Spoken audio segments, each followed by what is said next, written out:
और चलिए शुरुआत करेंगे एक बड़ी खबर के साथ। बांदीपोरा से आपको दे रहे हैं, जहां पुलिस ने एक बड़ी कार्रवाई को अंजाम दिया है। 2 संपत्तियों को नोटिफाई किया गया है। गुंडपोरा और छुट्टे बांडे में पुलिस ने यह कार्रवाई की है।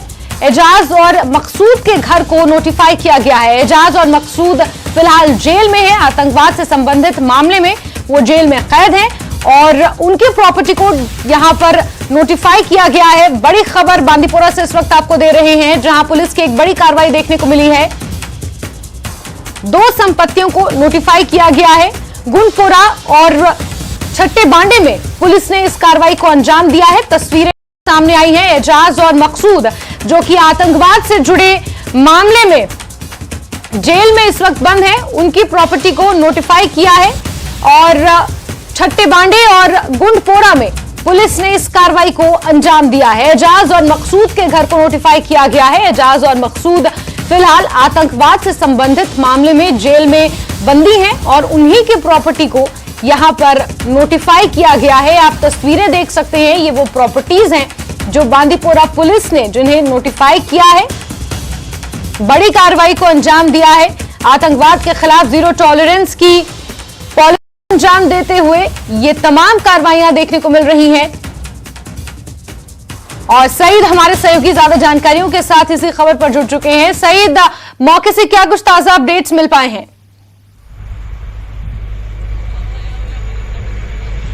देखिए, बांदीपोरा में आज जो पुलिस है यहाँ पे, उन्होंने सबसे पहले जो गुंडपुरा रामपुरा है वहाँ पे एक प्रॉपर्टी को नोटिफाई किया। ये डिविजनल कमिश्नर कश्मीर का ऑर्डर आया था और उसी के तहत ये कार्रवाई अंजाम दी गई। गुंडपुरा रामपुरा में पुलिस ने जो एजाज अहमद रेशी है वो पिछले कुछ महीनों से जेल में बंद है मिलिटेंट से रिलेटेड एक किस्से में, और उसी वजह से उसका जो रिहायशी मकान है उसको नोटिफाई किया गया। मैं आपको बताता चलूं, ये जो नोटिफाई करने की कार्रवाई होती है किसी भी प्रॉपर्टी को, इस ऑर्डर के तहत इस प्रॉपर्टी को ना ही आप किसी को खरीद से ये फरोख्त कर सकते हैं और ना ही इसमें किसी किस्म की तब्दीली आ सकती है। इसके बाद पुलिस ने ही एक और जगह है चिट्ठे बांदीपोरा, वहां पे कार्रवाई की। वहां पे उन्होंने मकसूद अहमद मलिक है एक और मुलजिम जो कि मिलिटेंसी के एक मामले में जेल में बंद है, उसका जो रिहायशी मकान है उसको भी नोटिफाई किया गया। और इस तरह बांदीपोरा में पुलिस ने 2 मकामात पर मिलिटेंसी से जुड़ी जो मामला है वहां पे जो प्रॉपर्टी है उसको नोटिफाई किया। जी बिल्कुल। एजाज और मकसूद क्योंकि आतंकवाद से संबंधित मामले में अभी पुलिस की गिरफ्त में है, वो जेल में है, और जिस वक्त इस कार्रवाई को अंजाम दिया जा रहा था, नोटिफाई किया जा रहा था उनकी प्रॉपर्टीज को, उनके घर को, क्या उस वक्त घर में कुछ लोग मौजूद थे? उनके परिवार वाले कुछ मौजूद थे? उनके बयान सामने आए हैं? जी बिल्कुल, जो दोनों परिवार है वो दोनों पे वहां पे मौजूद थे। लेकिन मैंने आपको पहले बता दिया कि ये जो नोटिफाई करने की कार्रवाई होती है इसमें जो फैमिली मेंबर्स है उनको घर से बाहर नहीं निकाला जाता है, बल्कि क्या होता है कि ये जो ऑर्डर होता है, इस ऑर्डर के तहत आप इस प्रॉपर्टी को किसी को सेल, यानी इसकी जो सेल है वो बैन है और दूसरी किसी भी किस्म की तब्दीली आप इस प्रॉपर्टी में नहीं ला सकते। कोई चेंज नहीं होनी चाहिए, ये वही ऑर्डर होता है। हालांकि दोनों के जो परिवार है वहां पे मौजूद थे, लेकिन जो मजिस्ट्रेट है वो भी वहां पे मौजूद थे, पुलिस सीआरपीएफ के दस्ते वहां पे मौजूद थे और जो डिवकॉम का ऑर्डर आया था उसी के तहत ये कार्रवाई अंजाम दी गई और दोनों जगहों पर ये जो प्रॉपर्टी है उसको नोटिफाई किया गया। जी बिल्कुल सईद, आतंकवाद से कुछ संबंधित लोगों की प्रॉपर्टीज पर आगे आने वाले समय में भी ऐसी कुछ कार्रवाई हमें देखने को मिल सकती है बांदीपोरा पुलिस द्वारा? जी बिल्कुल, यहाँ मैं आपको बताते चलूं कि अगर हम पिछले साल की बात करेंगे तो बांदीपोरा चौक में कुछ मिलिटेंट से रिलेटेड इंसिडेंट्स हुए थे, पुलिस पे हमले हुए थे और उसके बाद है ये जो कार्रवाई है बांदीपोरा में, चाहे एनआईए हो या एसआईए हो या जो मुकामी पुलिस है, वो अब इस तरह की कार्रवाई कर रही है। जो भी मिलिटेंट से रिलेटेड जो मामले में बंद है इस वक्त जेल में और उसकी प्रॉपर्टी को सीज किया, या अगर हम कहेंगे जो बैन जमात इस्लामी है उनकी प्रॉपर्टी को सीज किया गया है। एसआईए भी यहाँ पे अब कार्रवाई अंजाम दे रही है, एनआईए भी कार्रवाई है और अब मुकामी पुलिस जो है वो भी जो काम के आर्डर्स के तहत प्रॉपर्टी को नोटिफाई कर रही है। जी बिल्कुल बिल्कुल सईद, आतंकवाद पर हर तरफ से शिकंजा कसने की कोशिश की जा रही है। नजर आप बना के रखिए। सईद, हमसे जुड़ने के लिए आपका बहुत बहुत चलिए आगे बढ़ेंगे। कश्मीर में पुलवामा के सीथर काकपुरा में एसआईयू ने छापेमारी कार्रवाई की है। एसआईयू ने ऑपरेशन चलाते हुए आतंकी रियाज डार के आवास पर छापे मारे हैं। एसआईयू का ऑपरेशन फिलहाल के लिए खत्म हो गया है, लेकिन कश्मीर से आपको ये बड़ी खबर दे रहे हैं जहां आतंकी रियाज डार के घर पर ये छापेमार कार्रवाई हुई है। पुलवामा के सीथर काकपुरा इलाके में एसआईयू ने यह छापेमारी की है। अल सुबह की ये तस्वीरें आप देख सकते हैं। हालांकि अभी ऑपरेशन खत्म हो चुका है, लेकिन आतंकी रियाज डार के आवास पर ये छापे मारे गए हैं।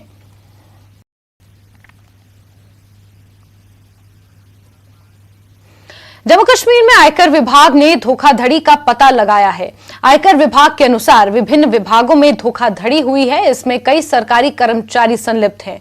प्रधान आयकर आयुक्त श्रीनगर ने पूरे मामले का संज्ञान लिया है। आईटी के पास गलत कर्मचारियों का विवरण है।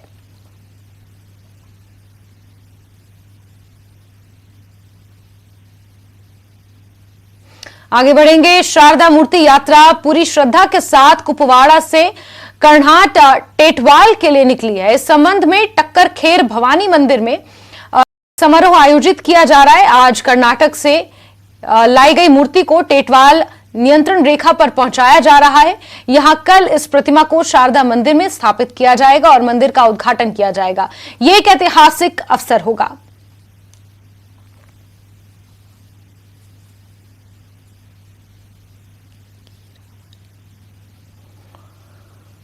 चलिए आगे बढ़ेंगे। एलजी मनोज सिन्हा ने श्रीनगर में सरस मेला की समापन समारोह में शिरकत की। इस अवसर पर एलजी ने उम्मीद से रोजगार नामी मैगजीन का विमोचन किया।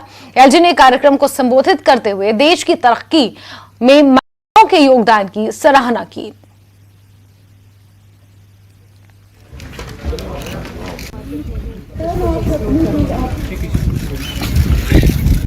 पिछले महीने 4 फरवरी को जम्मू में पहला सरस आजीविका मेला आयोजित किया गया था।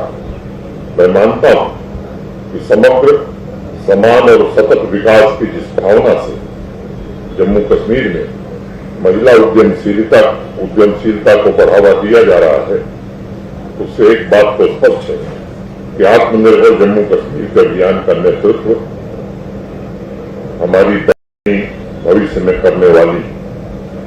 आज मैं आत्मविश्वास से बात कर सकता हूं कि माननीय प्रधानमंत्री जी के नेतृत्व में विमेन एम्पावरमेंट के क्षेत्र में भारत ने एक उल्लेखनीय तरक्की की है। लंबे समय तक नारी शक्ति को घर, स्कूल, कारखानों में भेदभाव का सामना करना पड़ता, उन्हें सामाजिक आर्थिक अधिकारिता से दूर रखने की कोशिश की गई। माननीय प्रधानमंत्री जी के छोटे छोटे प्रयासों से देश भर की माताओं और बहनों को एक नया आत्मविश्वास हासिल हुआ है। बेटियों को बराबरी का हक दिलाकर यह सुनिश्चित किया गया है कि जनसंख्या अनुपात में नारी शक्ति अग्रणी हो। और आज पहली बार लंबे समय के बाद हिंदुस्तान में हम गर्व से बात कह रहे हैं कि प्रति 1000 पुरुषों के अनुपात में महिलाओं की संख्या 1020 हो गई, जो लंबे समय बाद ये लक्ष्य भारत ने हासिल किया।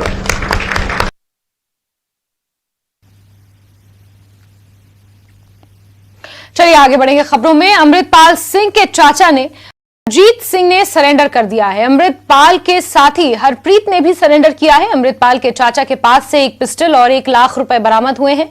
अमृतपाल की मर्सिडीज कार भी जब्त कर ली गई है। अमृतपाल का ड्राइवर भी पुलिस की गिरफ्त में है।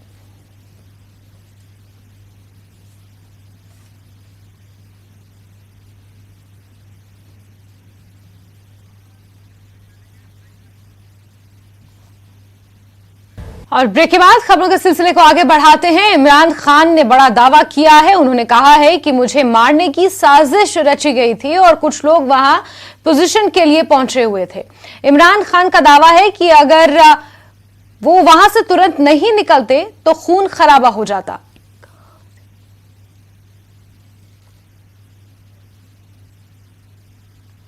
थोड़ी देर के बाद वहां से फिर टीयर गैस शुरू होगी लोगों के ऊपर।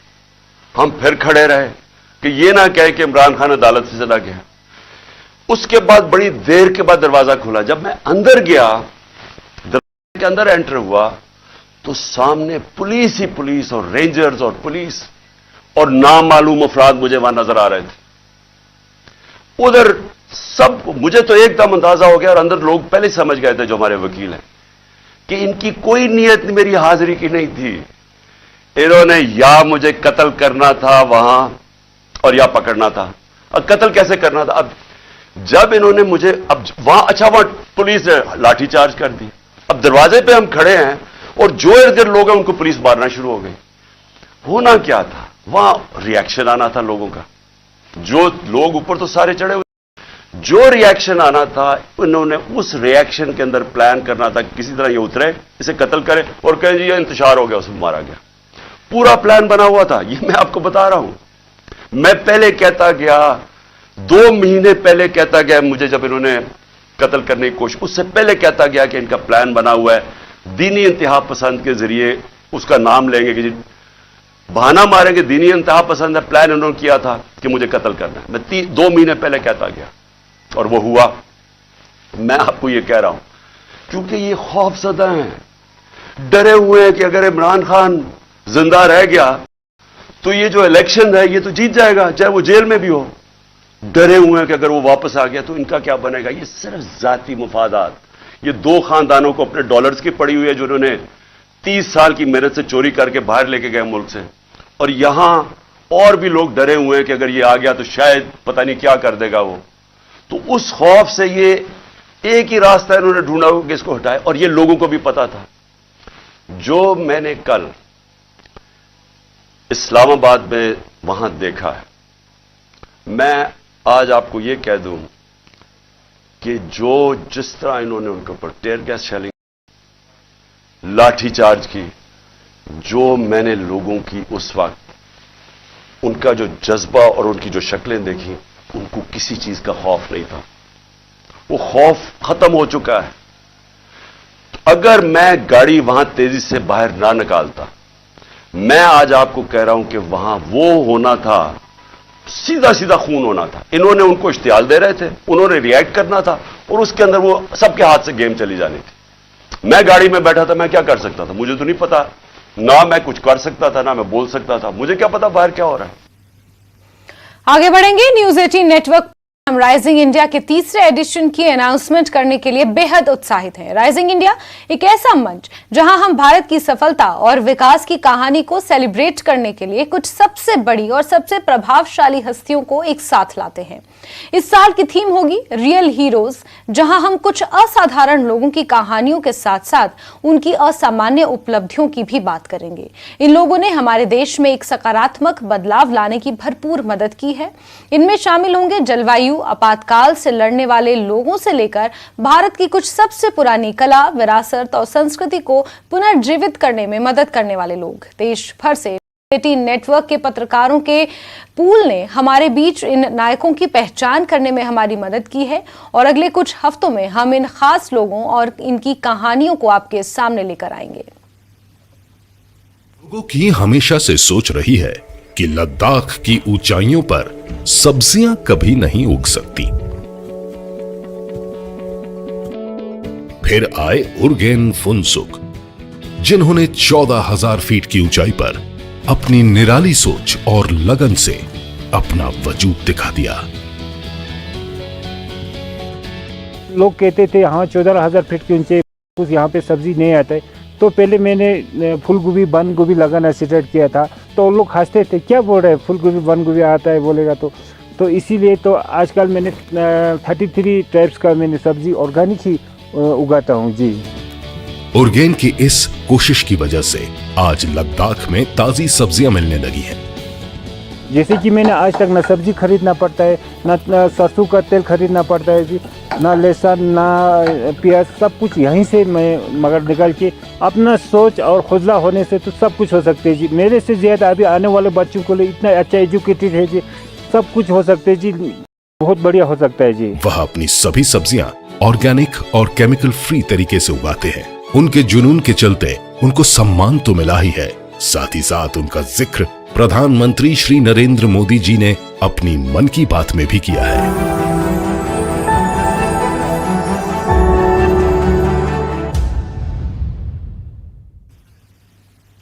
तो देखते रहिए हमारी यह खास पेशकश राइजिंग इंडिया रियल हीरोज, जहां हम आपके लिए विभिन्न क्षेत्रों में काम करने वाले असली हीरोज की कई और कहानियां लाते रहेंगे। और बहरहाल अब रुख करेंगे कुछ खबरों का। हिमाचल प्रदेश की खबरों की ओर बढ़ते हैं। विधानसभा में बजट सत्र का 5वां दिन आज चल रहा है। दोपहर 2 बजे से कार्यवाही शुरू होगी। सुखू सरकार के पहले बजट पर सामान्य चर्चा होगी। सदन में 5वें दिन भी हंगामे के आसार नजर आ रहे हैं। डी नोटिफिकेशन को लेकर विपक्ष लगातार हमलावर है। प्रश्नकाल में विपक्ष इस पर प्रदर्शन कर सकता है और सामान्य बजट पर चर्चा की शुरुआत नेता प्रतिपक्ष जयराम ठाकुर करेंगे। सदन की कार्यवाही का आज 5वां दिन है, जो कि 2 दिन की छुट्टी के बाद आज दोपहर 2 बजे से रिज्यूम होगी। सदन की कार्यवाही, इससे पहले सदन में बजट पेश किया गया और आज दोपहर 2 बजे से बजट पर सामान्य चर्चा नेता प्रतिपक्ष जयराम ठाकुर शुरू करेंगे। इसके अलावा विपक्ष जिस तरीके से कई मुद्दों को लेकर हमलावर है, ऐसा माना जा रहा है। डी नोटिफिकेशन के साथ साथ कई ऐसे अहम मुद्दे हैं जो आज सदन में गूंज सकते हैं, जिनको लेकर लगातार विपक्ष हमलावर है। कई तरीके से अलग अलग हथकंडे अपनाकर प्रदर्शन भी विपक्ष करता आया है।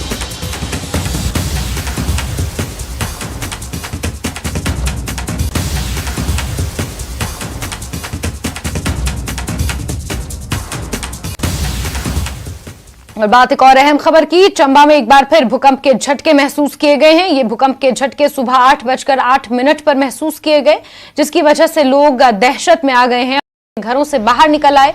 हालांकि अभी तक कहीं भी जान माल के नुकसान की कोई सूचना नहीं है। चंबा को भूकंप के मद्देनजर बहुत ही संवेदनशील माना जाता है और ये जोन 5 में रखा गया है। इसी वजह से लोग दहशत में हैं और सुबह 8:08 पर ये भूकंप के झटके महसूस किए गए। आप देख सकते हैं कुछ वीडियोस भी चंबा से सामने आए हैं और इस भूकंप के बाद लोगों में दहशत का माहौल है। जिस वक्त ये भूकंप के झटके आ रहे थे, लोग अपने घरों से बाहर निकल गए। आपको बता दें कि सेस्मिक जोन 5 में चंबा पड़ता है। इस लिहाज से अर्थक्वेक की दृष्टि से अगर देखा जाए तो अपने आप में काफी सेंसिटिव जोन में आता है, इसलिए लोग वहां पर दहशत के माहौल में हैं। आज सुबह 8:08 पर ये तेज भूकंप के झटके महसूस किए गए। अभी भूकंप आया थोड़ी देर पहले चंबा में, हम डर के मारे बाहर आ गए सारे। अरे ऐसे झटके लगते रहते हैं चंबा में, बहुत डर लगता है। हम भगवान से ही, शिव जी भगवान से ही प्रार्थना करते हैं कि यहाँ पर कोई ऐसा नुकसान ना हो। अभी ऊपर जब रूम में थे हम, तो वहाँ हल्का सा भूकंप का झटका आया, तो इस वजह से देखो सारी ये पब्लिक बाहर आ गई हुई है। चंबा में वैसे तो भूकंप आते रहते हैं, थोड़े थोड़े झटके लगता है ये ना जैसे, पर चलो भोले भंडारी की नगरी है ये, यहाँ कोई नुकसान की अभी तक तो कोई खबर है नहीं। लेकिन सारी पब्लिक जो है वो डर के ना बाहर, देखो बाहर सारे आए हुए हैं ये। और इसी के साथ प्राइम नून में अभी के लिए बस इतना ही। वक्त एक छोटे से ब्रेक का। ब्रेक के उस पार देखिए तेज रफ्तार खबरों का बुलेटिन, धार भी रफ्तार भी।